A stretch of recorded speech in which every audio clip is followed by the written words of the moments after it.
presidente Mauri Inácio, relator Gilberto Cândido, membro Odair Mussi, e eu, em comum acordo, vereador Valdivino, presidente interino, fazendo aqui a presidência hoje da audiência pública. É com grande satisfação que recebo hoje no plenário José Alves de Oliveira os vereadores desta casa, autoridades, técnicos e público, como presidente da Comissão de Fiscalização Financeira e Orçamentária, cujo relator é o vereador Gilberto Cândido, e o membro, o vereador Odair Mussi, declaro aberto os trabalhos. O intuito desta audiência pública é discutir o projeto de lei 22 de 2016, que trata da Lei de Diretrizes Orçamentárias LDO para o exercício financeiro de 2017, dando cumprimento ao disposto do parágrafo único do artigo 48 da Lei Complementar número 101, de 4 de maio de 2000. A divulgação dessa audiência pública foi feita em som volante nas redes sociais, através de ofícios endereçados à sociedade organizadora. A audiência organizada. A audiência pública é um espaço democrático onde podem ser efetivados os direitos do cidadão. É o momento onde a população pode ser ouvida.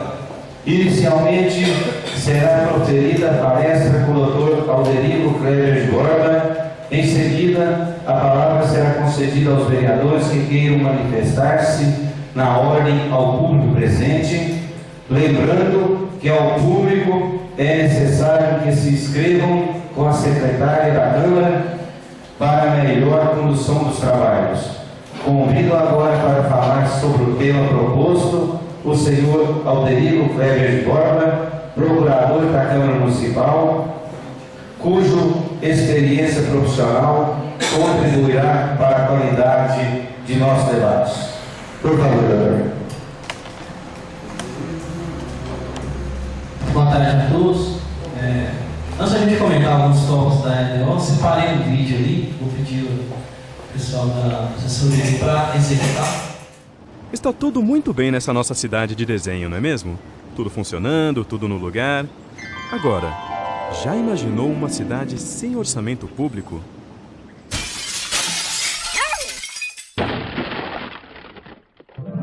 Você sabe por que isso acontece? E você sabe o que é orçamento público e por que ele é tão importante? Então está na hora de aprender.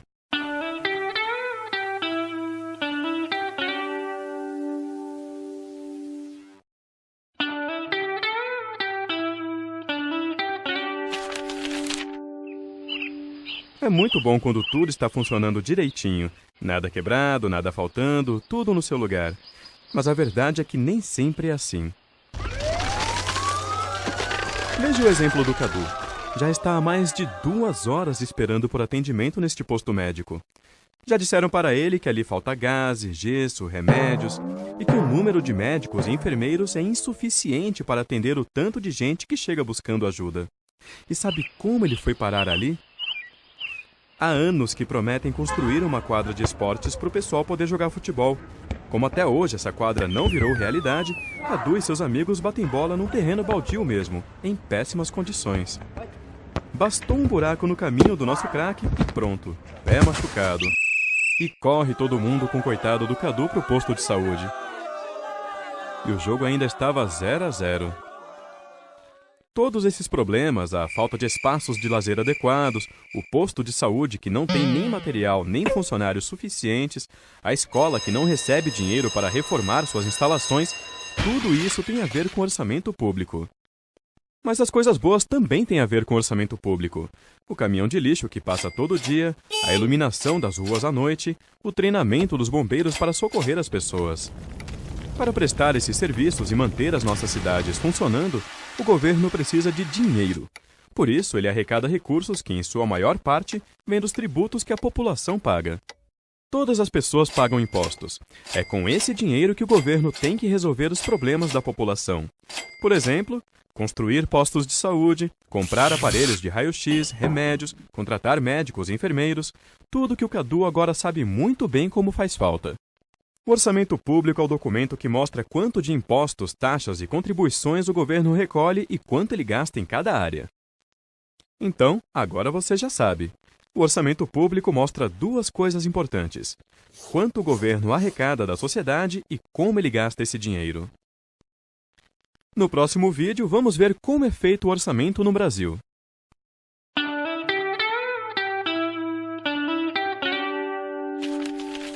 A Marina é uma menina um tanto agitada.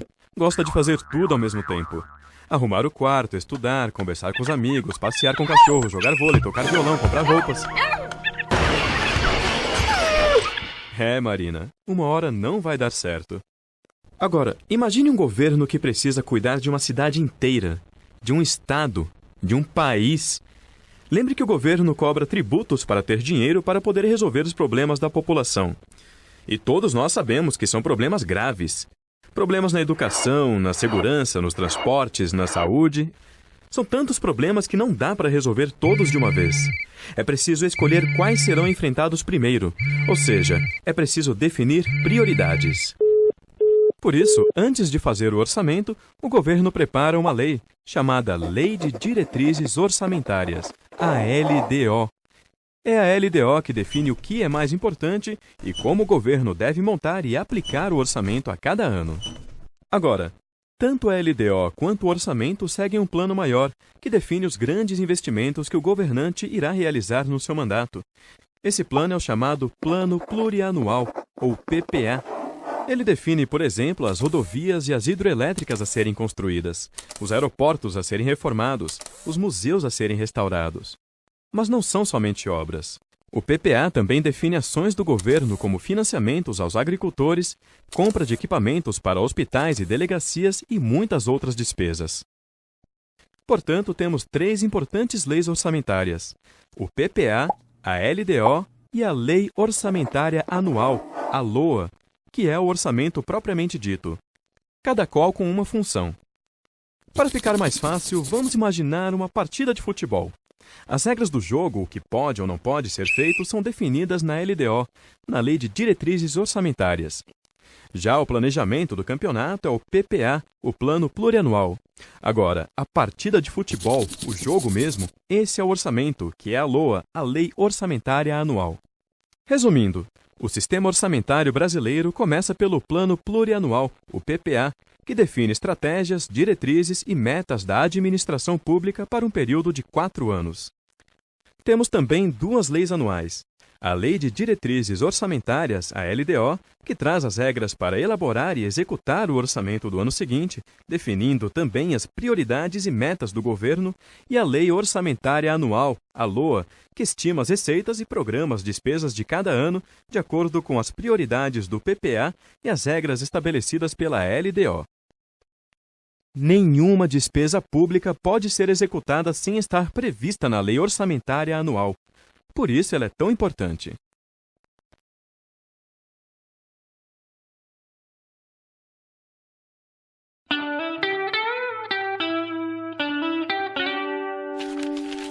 Todo mundo tem um lugar preferido onde se sente bem e de onde é difícil tirar a pessoa de lá, não é mesmo?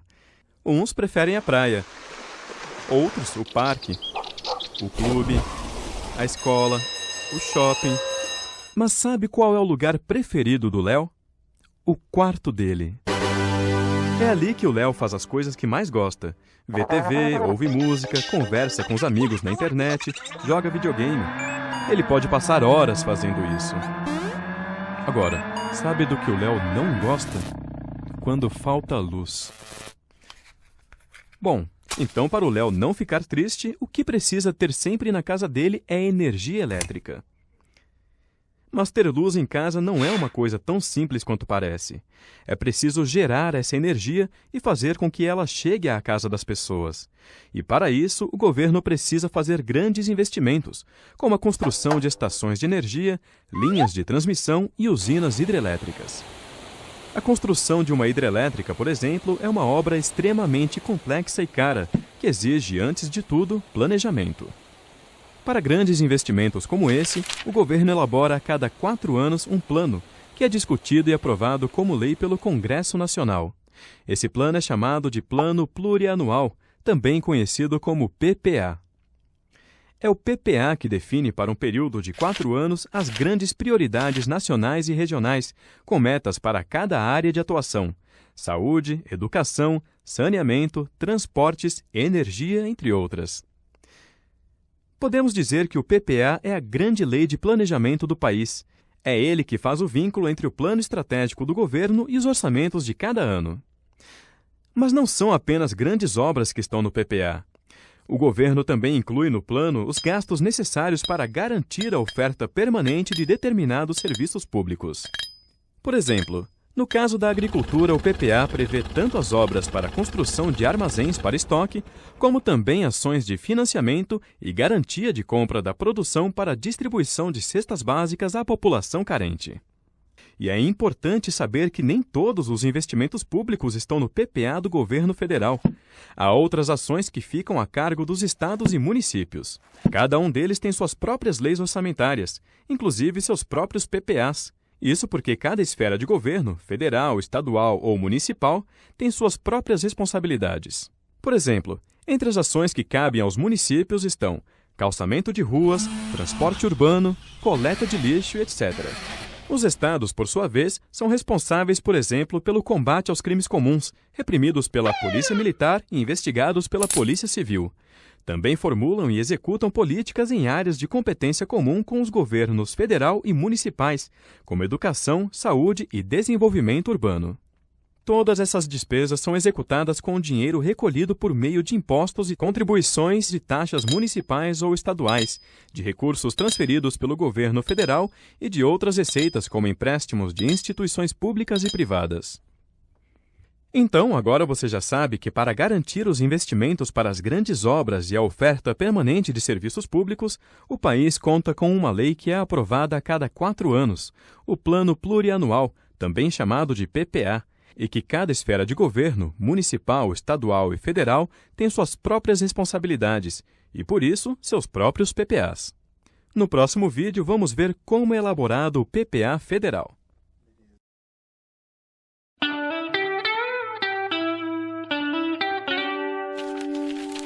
Neste vídeo, você vai saber como é elaborado a cada 4 anos o Plano Plurianual, também conhecido como PPA. Os diversos ministérios e órgãos dos poderes executivo, legislativo e judiciário planejam suas propostas a partir de demandas que recebem dos estados e municípios. Por exemplo, os investimentos em transportes surgem das necessidades da população, que solicita providências das autoridades municipais. Se a solução for muito cara, como a construção do metrô, por exemplo, o município repassa a solicitação para os governos estadual e federal. O Ministério do Planejamento, então, reúne e organiza as propostas dos ministérios e órgãos públicos e envia para a Casa Civil da Presidência da República na forma de um projeto de lei. Só então o Presidente da República envia para o Congresso Nacional o projeto do Plano Plurianual, o PPA. Isso deve acontecer até 31 de agosto do primeiro ano do seu mandato. No Congresso, o projeto do PPA é encaminhado para a Comissão Mista de Orçamento, onde é discutido e alterado pelos parlamentares. Segue então para o plenário do Congresso, onde é votado até o dia 22 de dezembro. A sociedade pode participar desse processo por meio de sugestões aos deputados e senadores e também por meio de audiências públicas. Depois de aprovado, o projeto volta ao Executivo para sanção do presidente e publicação como lei. O período do PPA é o mesmo do mandato presidencial, 4 anos. Mas esses períodos não são coincidentes. O PPA fica em vigor do 2º ano do mandato atual até o 1º ano do mandato seguinte, quando o governo prepara um novo PPA para ser discutido e votado no Congresso. E a cada ano é feita uma avaliação do PPA. Esses relatórios de avaliação ficam disponíveis para consulta na internet.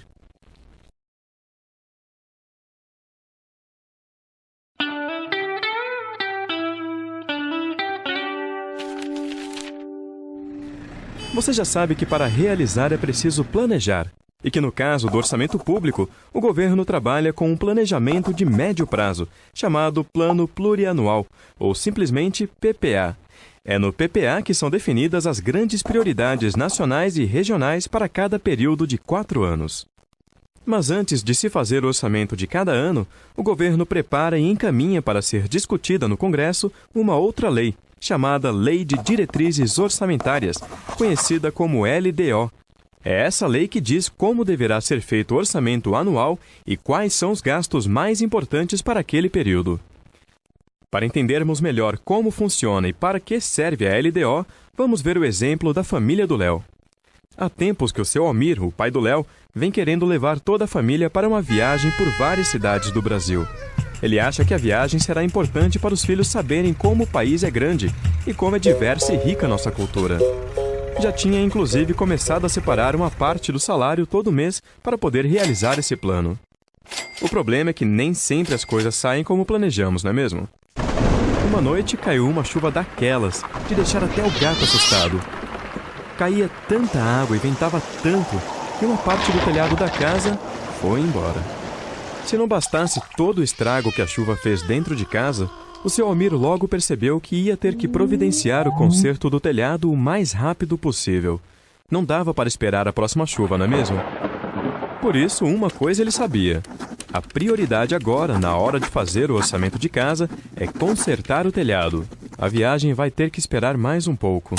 Mas ele sabe também que tão logo o problema do telhado esteja resolvido, os planos da viagem voltam a ser prioridade. Com o orçamento público é mais ou menos assim. Nós já vimos que no PPA estão as grandes prioridades para um período de 4 anos. Mas esse planejamento precisa ser ajustado a cada ano de acordo com as necessidades e metas do governo para o ano seguinte. É a LDO, portanto, que diz quais são as despesas mais importantes que o governo deve fazer a cada ano.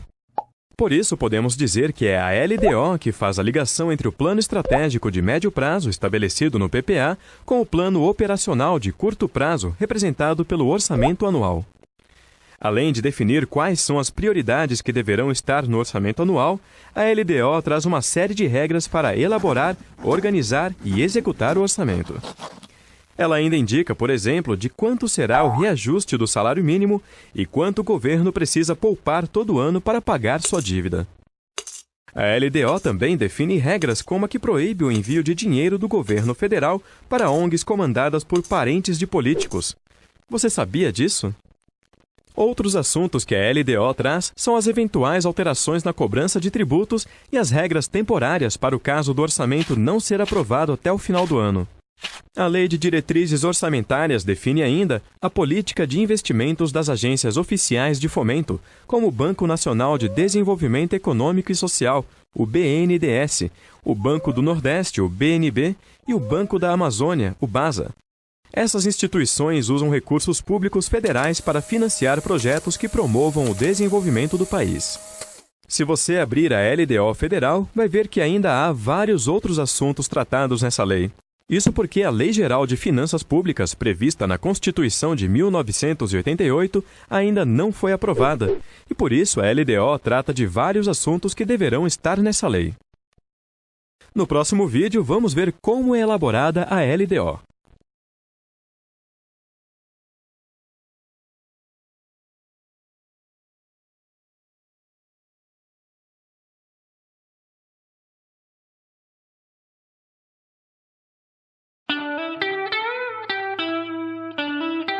A proposta da Lei de Diretrizes Orçamentárias, a LDO, é elaborada no Ministério do Planejamento, com o apoio técnico do Ministério da Fazenda. O Presidente da República tem até 15 de abril de cada ano para enviar o projeto de lei da LDO ao Congresso Nacional. O projeto é discutido e alterado na Comissão Mista de Orçamento, para depois ser votado no plenário do Congresso até 17 de julho.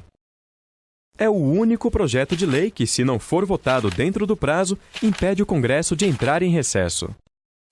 E também é importante saber que para as leis orçamentárias dos estados e municípios, valem os prazos definidos na Constituição do Estado ou na Lei Orgânica do Município.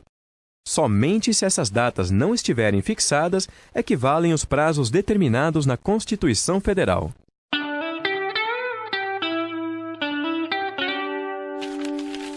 Hoje o seu Almir vai dormir mais tranquilo.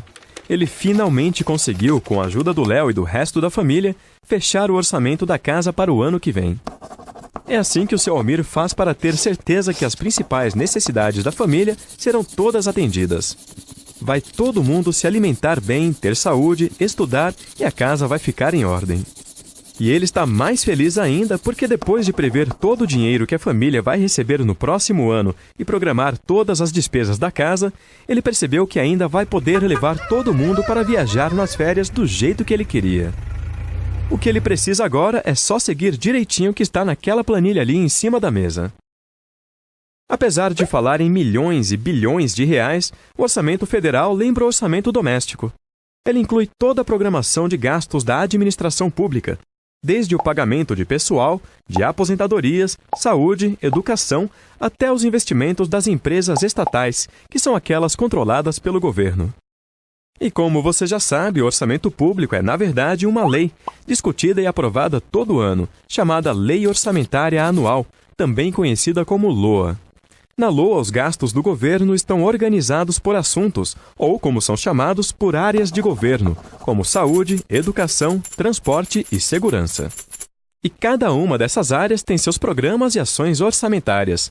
Por exemplo, na área de segurança, o orçamento federal pode trazer um programa de fortalecimento da segurança pública, que inclui diversas ações, como a construção de presídios e a capacitação de agentes penitenciários. Ou, na área de educação, um programa de melhoria da qualidade de ensino, que inclui ações como a implantação de escolas em tempo integral e a instalação de laboratórios de ciências. Cada uma dessas ações tem no orçamento sua programação de gastos. Assim como o seu Almir precisa saber quanto vai receber de salário no ano que vem para planejar seus gastos, o governo também precisa estimar quanto vai arrecadar para custear as despesas do ano seguinte. Por isso, a LOA não compreende apenas as despesas, mas também as receitas esperadas para aquele ano. Essas receitas vêm principalmente da cobrança de tributos, como o imposto de renda e a contribuição previdenciária. Aqui há uma coisa importante que você precisa saber. Existem 3 tipos de tributos: as taxas, as contribuições e os impostos. No caso dos impostos, eles se dividem em 2 tipos: os diretos e os indiretos. Os impostos diretos, como o nome diz, são aqueles pagos diretamente pelos contribuintes, como o imposto de renda, por exemplo. Já os indiretos estão incluídos no preço de todos os produtos que compramos. Entre os impostos indiretos, o mais importante é o Imposto sobre Circulação de Mercadorias, conhecido como ICMS. Você já deve ter ouvido falar. Como é um imposto indireto, quem repassa o ICMS para o governo é quem vende o produto, como a loja, o supermercado, o posto de gasolina, etc. Além dos impostos, também pagamos contribuições, como a que vai para a Previdência Social, e taxas como a da iluminação pública. Então, agora você já sabe. O orçamento público é uma lei chamada Lei Orçamentária Anual, ou apenas LOA. Ela é discutida e aprovada todo ano e traz a programação dos gastos do governo em cada área e a previsão das receitas para custear esses gastos. Daí a importância do orçamento público. É no orçamento que devem estar as necessidades e os problemas da população e com que recursos eles deverão ser enfrentados.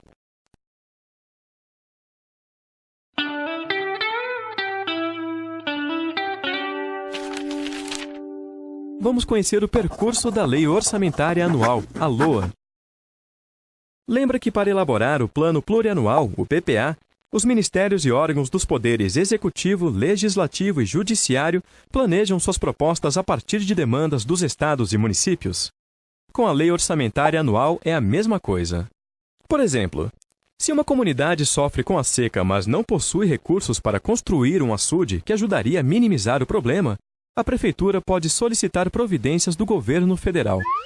Assim como ocorre com o PPA, na elaboração do projeto da Lei Orçamentária Anual, o Ministério do Planejamento reúne e organiza todas as propostas dos demais ministérios e órgãos públicos e as envia para a Casa Civil da Presidência da República na forma de um projeto de lei. Só então o Presidente da República envia para o Congresso Nacional o projeto da Lei Orçamentária Anual, a LOA. Isso deve acontecer até 31 de agosto de cada ano. No Congresso, o projeto é encaminhado para a Comissão Mista de Orçamento, onde é discutido e alterado pelos parlamentares por meio de emendas. Segue então para o plenário do Congresso, onde é votado até o dia 22 de dezembro. A sociedade pode participar desse processo por meio de sugestões aos deputados e aos senadores e também por meio de audiências públicas. Um atraso na votação da Lei Orçamentária Anual não impede o Congresso de entrar em recesso, como acontece com a Lei de Diretrizes Orçamentárias, a LDO. Se os parlamentares não conseguirem concluir a votação da LOA até o final do ano, a liberação de recursos do orçamento seguirá as regras temporárias definidas na LDO. Aprovada a LOA, o Congresso devolve o texto ao Executivo para sanção do presidente e publicação da lei. Depois de publicada, a LOA começa a ser executada.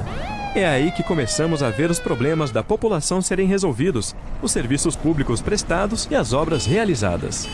Mas isso só vai acontecer se a LOA tiver sido bem planejada e se os recursos forem bem aplicados. Por isso é importante a participação da sociedade, não só na discussão do projeto da Lei Orçamentária Anual, como também no acompanhamento da sua execução.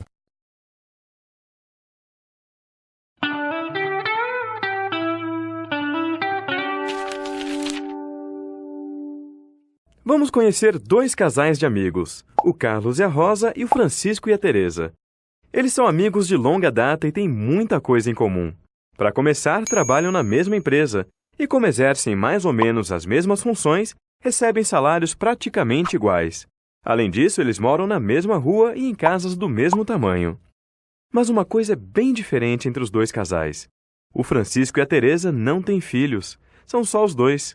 Já o Carlos e a Rosa têm 3 filhos, um mais agitado que o outro. Recentemente, o Francisco e a Teresa quiseram aumentar o tamanho da casa em que moram e decidiram construir um segundo andar. Foi uma obra trabalhosa que levou bastante tempo, mas no final ficou muito bonito.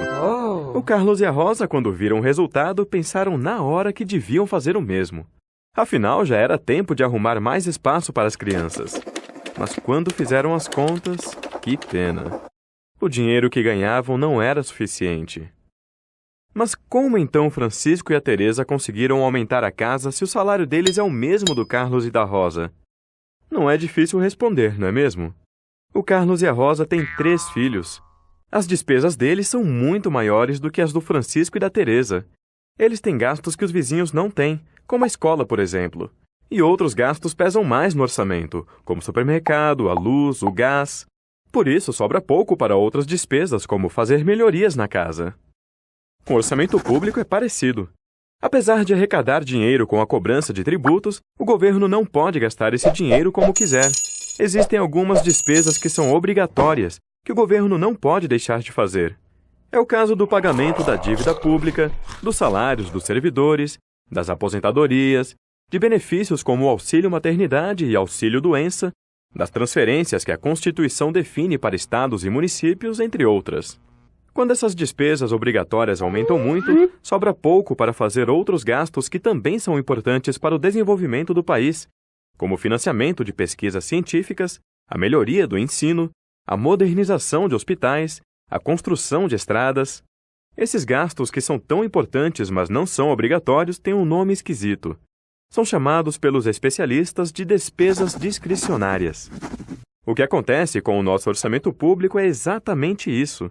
Os gastos obrigatórios deixam pouca margem para as outras despesas, que são aquelas em que o governo pode decidir o que fazer. E aí fica como um cobertor curto.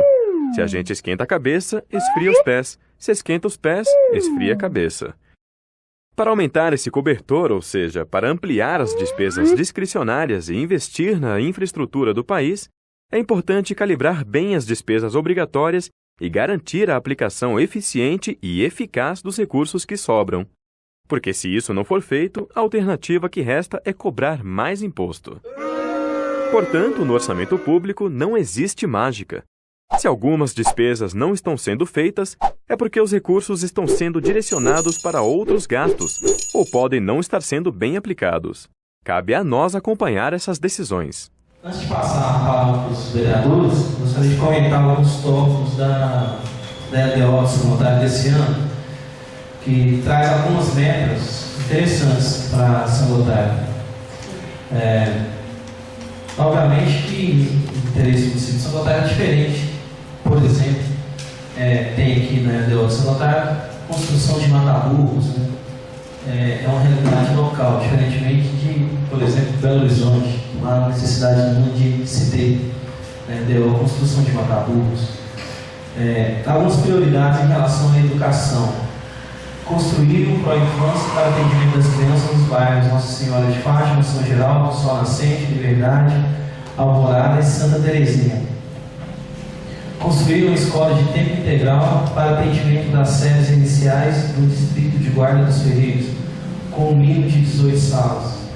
Em relação à cultura, manter o espaço do edifício do Prédio Amarelo, Casa da Cultura Dom José Lima, para funcionamento do setor de cultura, a Escola Municipal de Música, o Arquivo Público, Histórico e Cultural, o Museu Municipal, a Biblioteca Pública, o setor de educação, garantindo as boas condições do espaço quanto à estrutura física e quadro funcional para a realização das atividades do departamento. Manter e conservar os equipamentos culturais à disposição das atividades públicas da comunidade. Apoiar as datas comemorativas, como Carnaval, Festa da Cidade, Natal, Festa do Produtor Rural, Pé na Campo, Pé na Sempre, Festa do Carro de Boi, e assim como festas regionais, em parceria com as entidades privadas. Esporte e lazer, ampliar e reformar quadros esportivos já existentes, revitalizar e iluminar os campos de várzea do município, bem como construir vestiário, participar de campeonatos regionais, como jogos no interior de Minas Gerais, saúde, algumas prioridades, construir um novo hospital, buscar apoio junto aos governos estadual e federal para a construção de uma UPA 24 horas no distrito de Guarda dos Ferreiros, estruturação do hospital municipal, criar um centro de diagnóstico por imagem e aquisição de equipamentos para ultrassom, raio-x, tomografia, endoscopia. Em relação à segurança, criar um centro estratégico de segurança em parceria com a Polícia Militar e Civil, abrangendo estudos e trabalhos focados nos programas da cidade. A possibilidade de instalação de câmeras seria um suporte tecnológico deste centro. Implementar o Conselho Municipal de Segurança Urbana e o Gabinete de Gestão Integrada Municipal, criar a Guarda Municipal. Desenvolvimento urbano e qualidade de vida. Algumas das metas e prioridades. Só gostaria de lembrar que são centenas que está previsto aí no anexo 1. Só selecionei alguns para a gente comentar. Reformular e atualizar as leis urbanísticas municipais, em especial o plano diretor, a lei de uso, ocupação e parcelamento do solo, o código de obras e especificações e posturas municipais. Revitalizar os centros comerciais de bairro.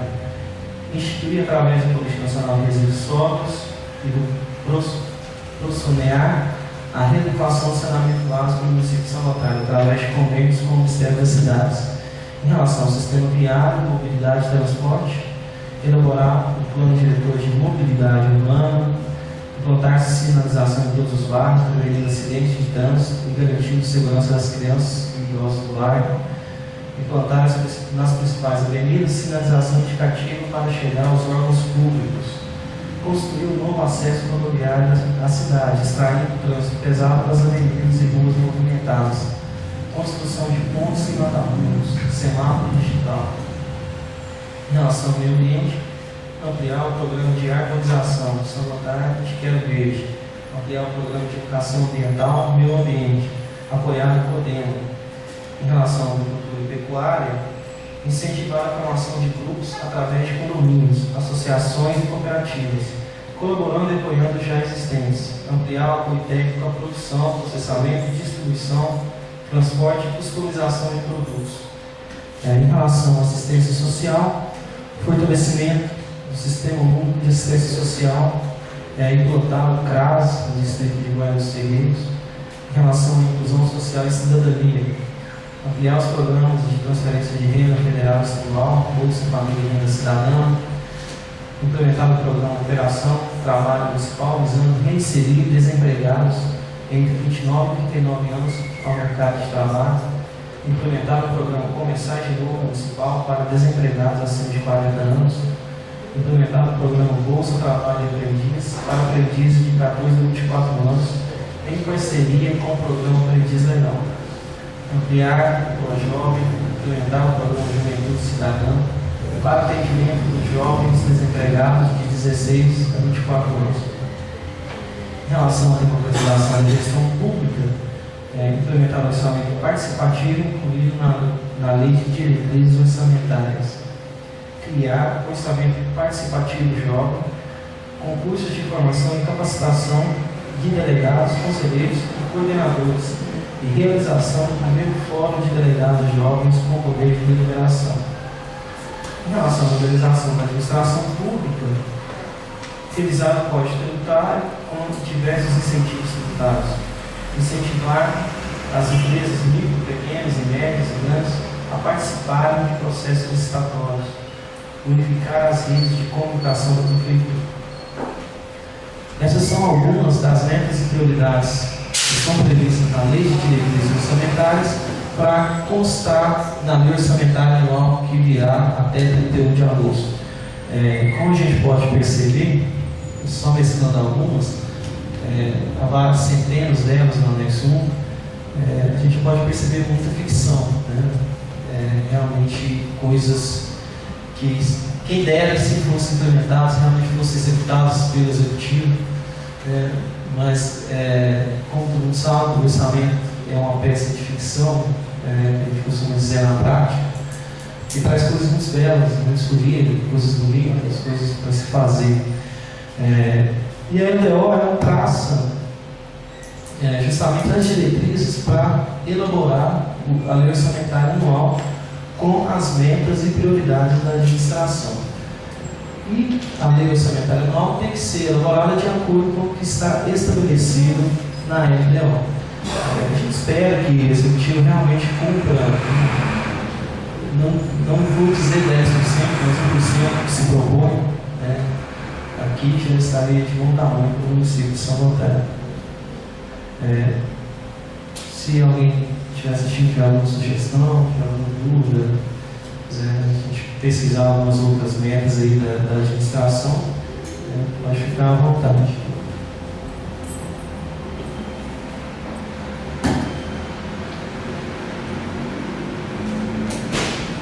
Rodrigo, pergunta aos vereadores. Inicialmente, eu sou recém-chegado a essa casa. Hoje que eu peguei o projeto de lei de diretrizes orçamentárias que me passaram, mas é de se lamentar a falta de representantes da sociedade civil, né? Falta de representantes das entidades sociais, porque as pessoas não vêm cá para ver o que está sendo elaborado. E depois eles vão para as redes sociais, é muito cômodo e ficar cobrando o que não conhecem, né? Isso aqui é triste para quem está aqui dentro. Agora, eu queria fazer uma pergunta ao Derico, porque o orçamento do Legislativo, me parece que até o dia 30 de julho ele tem que ser enviado ao Executivo, é verdade? Para fazer parte dessa lei de diretrizes orçamentárias, é isso? A previsão do orçamento do Legislativo tem que ser encaminhada até 30 de julho para ser incluída na lei orçamentária anual, que vai ser enviada até 31 de agosto. Então essa lei ainda não foi... Essa é em relação ao orçamento, os gastos, né? Isso. Vai ser encaminhada, a autoridade elabora, encaminha e o prefeito inclui. Certo. Aí vai vir na lei orçamentária anual, provavelmente chega sempre no começo de setembro. Eu tenho uma sugestão, porque eu acompanho o trabalho da Câmara há muito tempo. Aqui nós temos o Valdivino, que já foi presidente da Câmara, outras pessoas que foram presidente não estão aqui presentes, mas de toda maneira a gente sabe que ao final do mandato de cada presidente, sempre tem um superávit, né, sobra muito dinheiro, e esse dinheiro é devolvido, pela maioria dos presidentes, é devolvido ao Executivo, e o Executivo usa esse dinheiro como quer, não é isso? Então, também eu acho que o doutor Alderico pode confirmar, o repasse feito à Câmara é correspondente a 7% das receitas, é isso? Isso lá na Constituição, a Constituição, mas não são todas as Constituição, mas não são todas as receitas, não é exatamente 7% que você vai tirar, realmente impostos, contribuições, correto. Eu estive comentando isso com o coordenador, com alguns dos colegas, porque eu sei que os vereadores que estão aqui têm uma agenda positiva, que é o que eu prometi nesse pouco tempo que eu vou ficar aqui dentro, trabalhar junto com eles. Eu acredito o seguinte, que se os colegas vereadores quisessem fazer uma emenda, um projeto de resolução, porque esse 7% não pode ultrapassar esse 7% o repasse, né? Mas pode diminuir. Diminuir assim, se a prefeitura repassa, vamos dizer, 6%, sobra 1% lá na prefeitura. A Câmara não pode indicar o que vai ser gasto, mas ela pode fazer o prefeito se comprometer, criar um fundo social para aplicar esse dinheiro em saúde, vamos dizer. E ele tem que prestar conta disso. Tem que vir um projeto de lei do Executivo criando um fundo social, porque esse dinheiro, ele vai ser, seria como uma anulação de uma despesa com uma transferência, seria mais ou menos isso, né? E esse dinheiro, ele iria para esse fundo social e somente poderia ser usado em saúde. E constaria nos canais de comunicação que a Câmara, os vereadores, estão abrindo mão desses recursos direcionados para a saúde, que a saúde não espera. Essa é a verdade.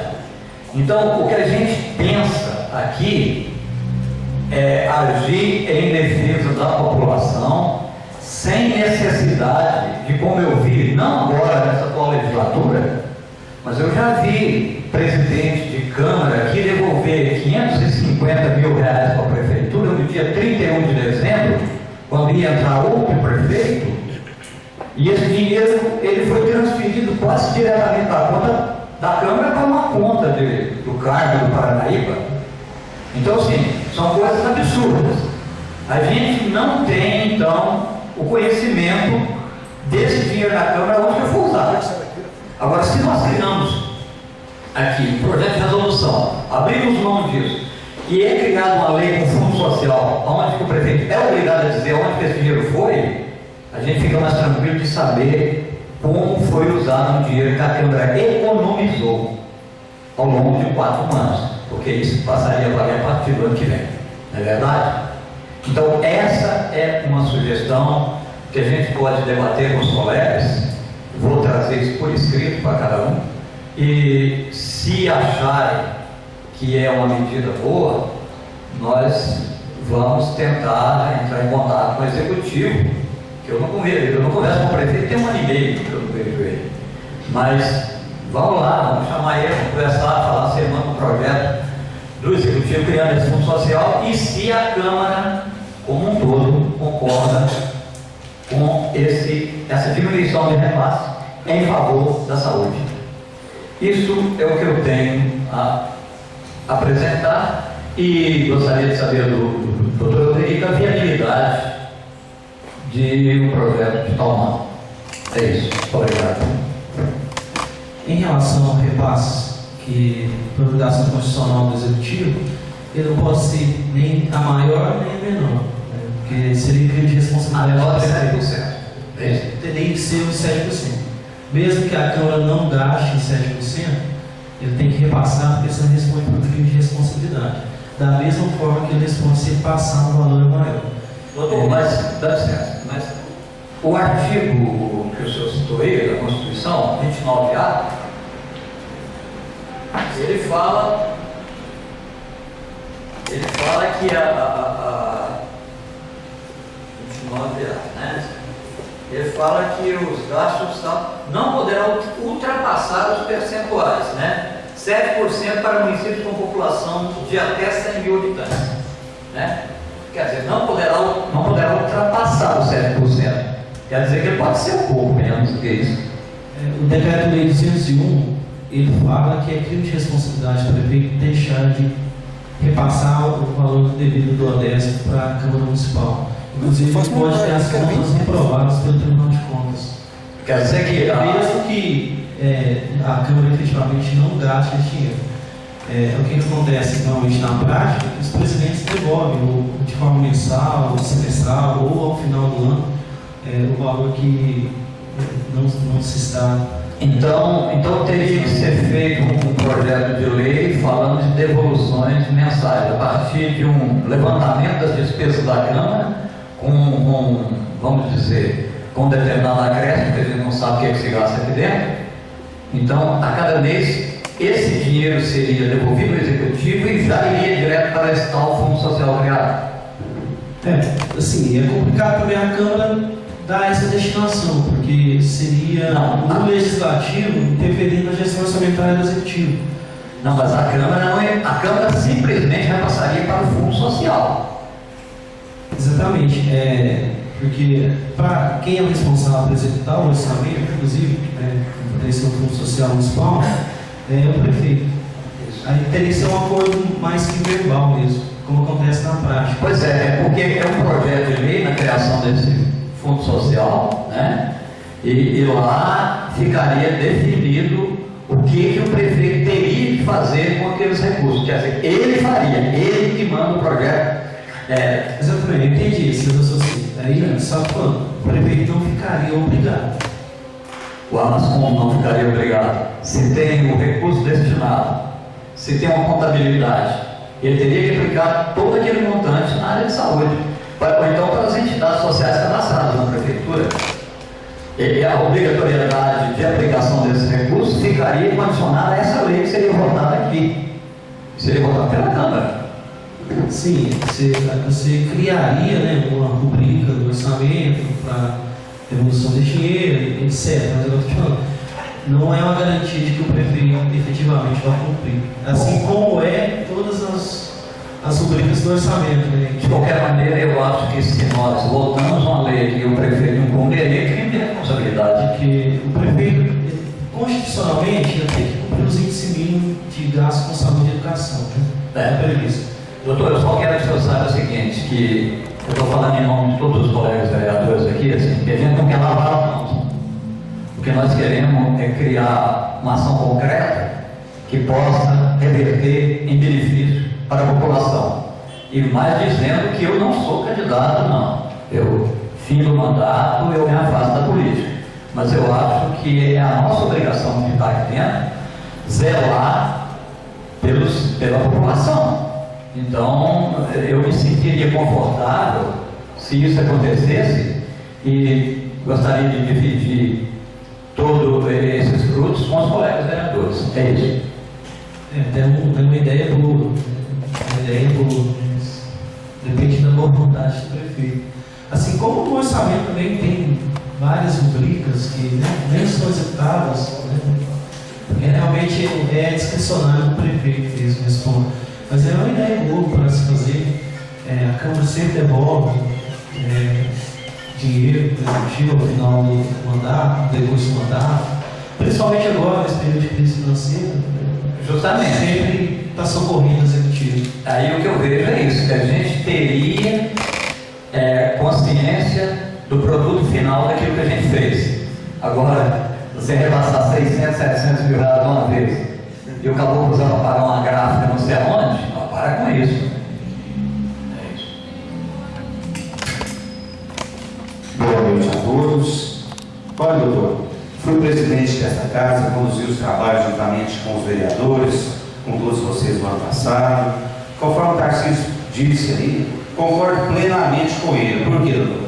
Hoje, no nosso mandato de presidente de 2015, fizemos ali a ampliação, a modernização que a Câmara Municipal precisava, foi alto custo, de forma que hoje a Câmara está pronta hoje para trabalhar, doutor. De forma que concordo plenamente com o vereador Tarcísio que podemos criar uma lei para que seja executada a partir de janeiro, com a devolução mensal destinada à saúde. Por que não? Saúde hoje tem muitas prioridades ali dentro. E vamos supor que o mês tivemos uma sobra de R$100.000.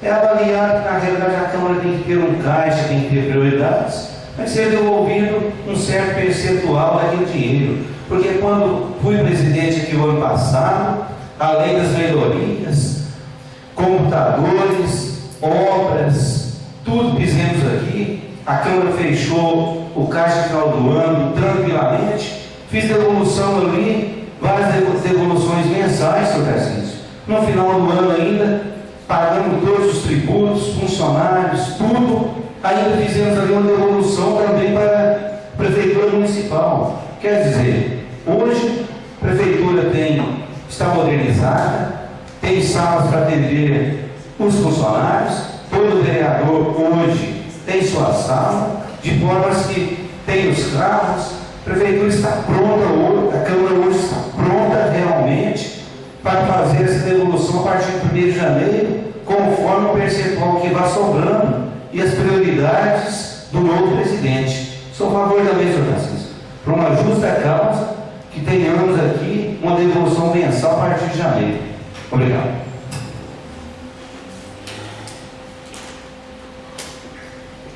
Senhores, boa noite a todos. Queria saber, Frederico, se agora, feita a audiência pública, sem público, audiência pública com 2 pessoas, né? A gente agradece a presença de vocês, de interesse, apesar de ser 2, 3, vamos dizer, jornalistas lá atrás, mais de 4. De qualquer forma, se tem uma pessoa no público, é audiência pública. Participaram 4 pessoas, como disse o Tarcísio, isso decepciona a gente. E eu não sei se eu quero fazer um questionamento, Rodrigo, se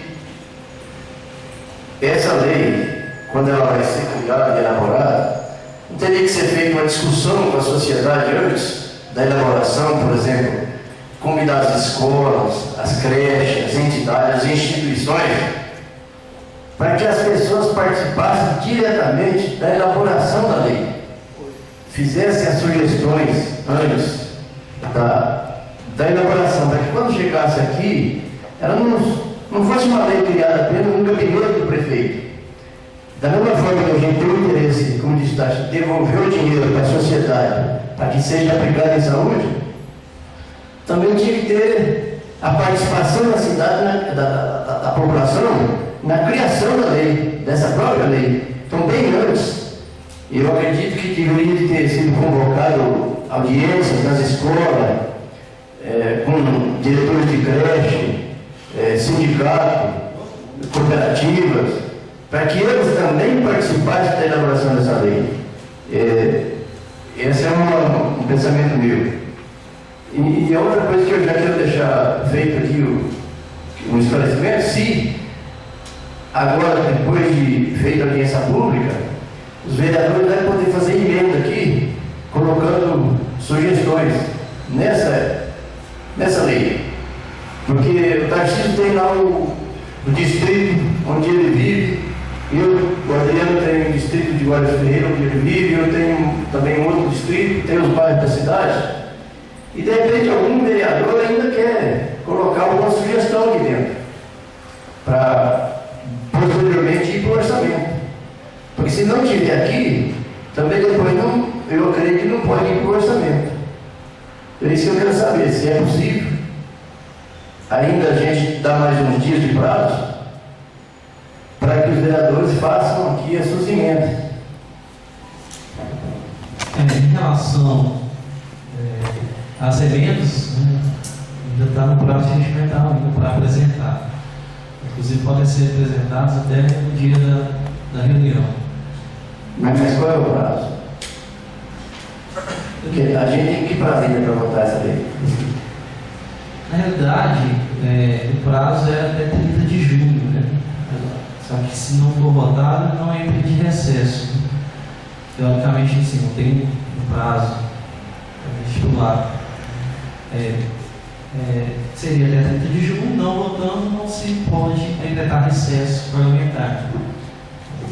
E em relação ao que não tiver previsto na DO, não pode estar previsto no orçamento. E agora, essa questão de prazo, de sugestões, né, fica a critério do executivo na elaboração, chamar o pessoal, discutir com eles, sociedade civil, entidades, quais são as prioridades deles aí. Em relação aos vereadores, né, como o seu colégio eleitoral. Né, qualquer prioridade, né, se você tiver gente mais ligado com a área rural ou com as associações e tal, ver com seus eleitores, né, qual seria a prioridade deles, se não tiver previsto aqui, para incluir. Doutor, dá licença, há uma data fixada já para essa reunião de votação da CDO? Não, ainda não há uma convocação formal, não tem assim uma data pré-definida, mas pelo que eu ouvi, querem colocar o mais rápido possível, mas não tem uma data pré-definida. A comissão não pode determinar um prazo. A comissão de orçamento, finanças. Você fala fixação prazo para votar. Para votar? O prazo é até 30 de junho, mas não pode agora a comissão, por exemplo, estender, vamos dar um prazo até mais 3 dias para que os vereadores coloquem aqui suas sugestões. Assim, você pode conversar com o presidente, né? Pode fazer requerimento. O presidente da O Tarcísio pegou hoje, né, essa documento. Então ele praticamente ele não teve, nem eu. Não conhece. Bom, a minha opinião é porque fala assim, orçamento participativo. Todo município hoje tem que ter um orçamento participativo. Por isso que eu disse aqui e sugeri que o orçamento participativo é aquele onde a sociedade participa efetivamente da elaboração do orçamento. Então, se não foi feito o convite para as entidades, para as instituições locais, não houve a participação. Nós estamos fazendo uma audiência pública, mas que... Companheiro, me parece, ao que observa aqui, que ela foi claramente divulgada. Divulgada para a audiência pública de hoje. Pois é, mas... O que eu estou dizendo é a participação da sociedade na elaboração desse documento. Certo. Para quando ele viesse para aqui, ele já viesse pronto e preparado pela própria sociedade, com a participação da sociedade. Por exemplo, o sindicato poderia ter feito aqui algumas sugestões, a cooperativa, o distrito, a associação do Gordura, a associação do Capelinha. Mas isso aí competiria então ao executivo. Ao executivo, é isso que eu falo. É o que eu digo, esse é um orçamento participativo, verdadeiramente, onde a sociedade participou da elaboração. Hoje nós estamos fazendo uma audiência pública e eu estou requerendo hoje que tenha um prazo para que eu, você, o Rodrigo, o vereador, possa acrescentar aqui mais alguma coisa em benefício da sociedade. Então vamos agilizar, porque me parece que o presidente quer marcar essa reunião mais próximo possível, né? Inclusive, as emendas têm que ser estudadas pelo jurídico para ver se elas são constitucionais, né? Se pode entrar. Onde que entra, não é? Exatamente. Tá certo. É isso que eu queria. Em relação à sua sugestão, o artigo 9 do projeto diz o seguinte, já em relação ao orçamento que pode a gente chegar aqui até 31 de agosto. A lei orçamentária anual será elaborada a partir de consultas e discussões com a sociedade civil no município, em fóruns populares, orçamento participativo. Então, a própria lei de legislação orçamentária está estabelecendo uma obrigação para o executivo, né, ouvir a sociedade civil, realizar fórum, na elaboração do projeto antes de enviar para a Câmara Municipal, em relação ao orçamento. A gente espera que seja cumprido. Eu nunca vi isso, então eu estou esperando que venha de ser feito. A verdade sempre acontece, mas a verdade é que, não sei se o executivo divulga, mas sempre não dá coro aqui. Sempre passa no plenário, mas realmente não dá coro. Eu sou testemunha que hoje essa audiência pública ela foi divulgada, ela foi noticiada na cidade por várias vezes, onde eu estava na cidade. O carro passou anunciando, ela foi bem divulgada. Lamentavelmente, o povo perdeu o interesse pela política. Deve ter os motivos, né?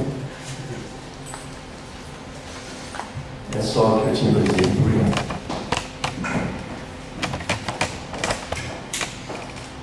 Doutor, também quero fazer uma perguntinha para o senhor.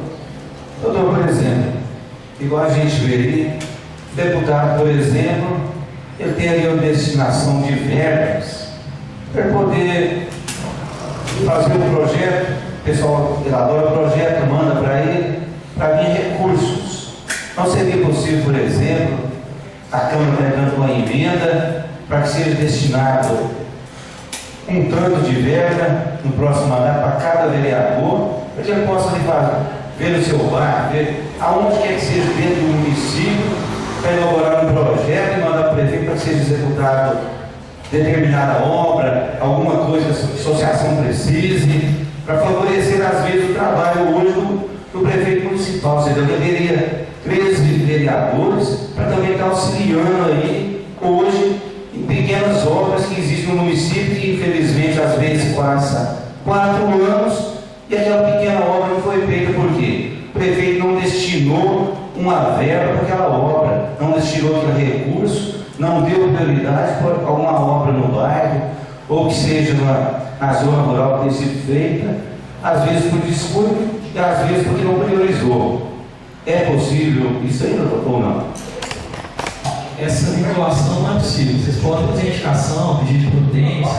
Agora, eu sugiro a vocês que quando vier o orçamento, segundo semestre, o orçamento anual, criar as emendas parlamentares. Porque através das emendas parlamentares vocês poderão indicar a destinação dos recursos. Se cria uma porcentagem mínima de acordo com o orçamento, para dividir entre os 3 vereadores para fazer a indicação através de emendas.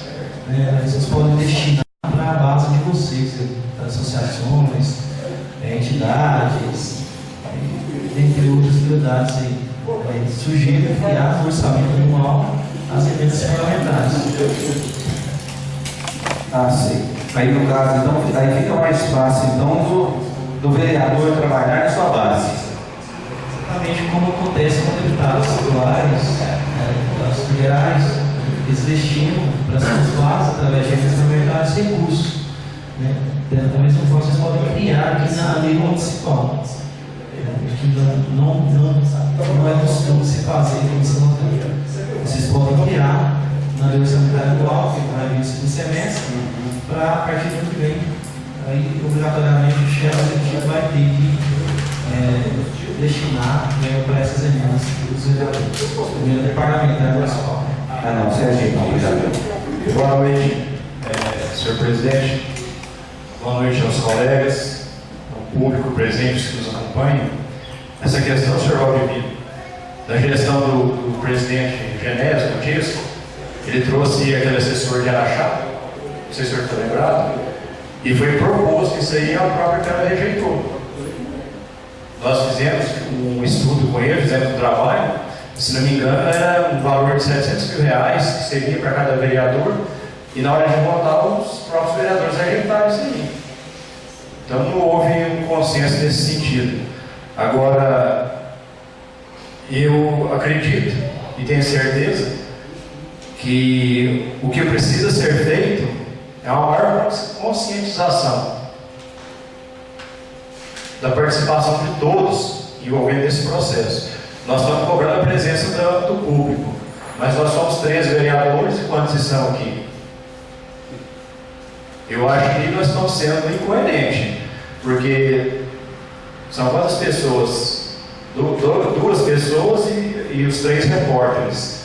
Tudo bem, mas nós somos 3 vereadores, nós estamos em 5. Então está faltando alguma coisa aí. E a gente tem que ser coerente em todos os sentidos. Nós temos que fazer um trabalho que é a nossa função, e a partir do momento que a gente faz esse trabalho bem feito, ele tem uma credibilidade e ele vai dar um retorno, com toda certeza. Agora, o que antecede a essa lei, a elaboração dela, é que deveria ter sido mais ampla e participativa. É levar essa oportunidade para as escolas, para as entidades, para as associações, para todo mundo, para que todos pudessem participar da elaboração. E outra coisa, o que está previsto nessa lei, que se fizer 10% do que tem aqui, já está bom demais. E eu posso estar enganado, mas esse aqui, se não me engano, é uma cópia do ano passado. Copia e cola. Então, o que foi feito de novo aqui? Eu posso estar enganado, mas pelo que eu li no ano passado e pelo que eu vi nessa daqui, tem muito pouca diferença. Muito pouca diferença. Muito obrigado. Companheiro, eu estou me lembrando aqui de um ex-prefeito que disse, e o doutor Alderito até repetiu, que o orçamento é fictício. Então, é uma brincadeira, porque a responsabilidade de se colocar e se cumprir faz parte da vida do agente público. Então, para que você vai colocar aquilo ali? Nós fingimos que está certo, eles fingem que está certo.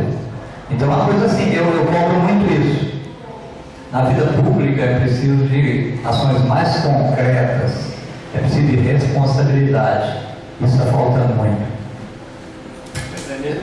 Nesse sentido aí, desde 2013 eu estou pedindo para que seja criado o Gabinete de Gestão Integrada Municipal, que é um colegiado onde representantes da sociedade, a da Câmara, do poder dos poderes judiciário, do legislativo, do executivo, vão trabalhar em conjunto e fazer um trabalho para diagnosticar quais são as causas da violência no município, o que pode ser feito para estar minimizando esses problemas.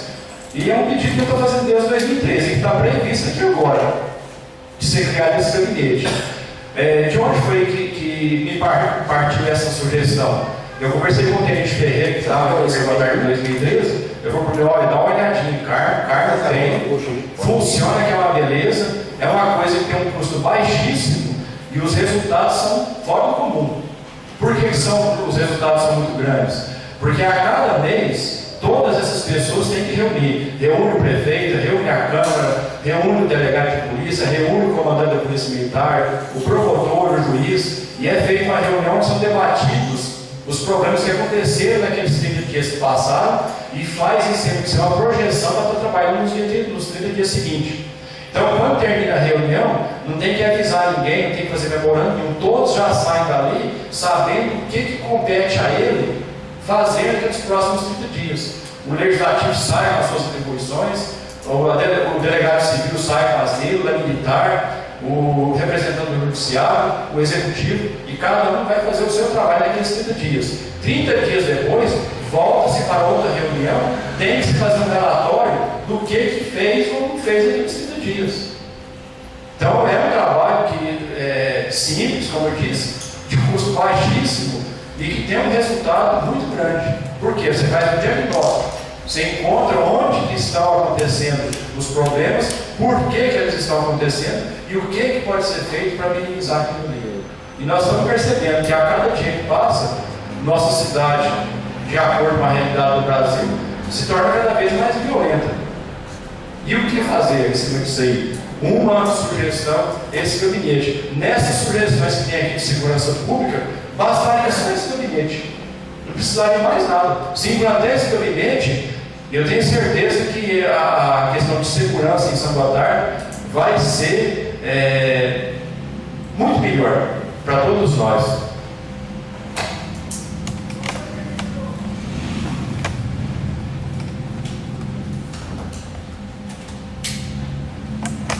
Senhor vereador Ricardo, foi muito bem lembrado. 2013 realmente nós tivemos aí na casa aí esse projeto, realmente não passou, mas só que certos projetos no meio do mandato não é fácil de passar não. Mas hoje, conforme nós vemos aí, estamos todos lutando aí por uma igualdade política. Todos os políticos têm aí suas oportunidades, seus direitos iguais. É uma luta constante. E acredito eu que se a gente, os vereadores sentarem, discutir, às vezes chegam a um consenso que vai ser elaborado, vai ser no próximo mandato. E o próximo mandato, só Deus sabe quem vai ser o novo vereador, quem vão ser os novos vereadores, os novos parlamentares, de forma que tem projeto que tem que ser elaborado realmente. É para o próximo mandato, próxima gestão. Obrigado, senhor. Plenamente de acordo. Eu não quis dizer porque não foi aprovado lá em 2013 que descarta a ideia, pelo contrário. Eu tenho a concepção seguinte: não deu certo uma vez, continue insistindo.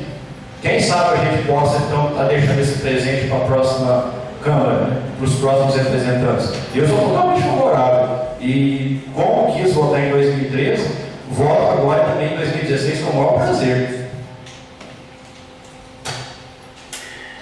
A palavra continua livre aos vereadores.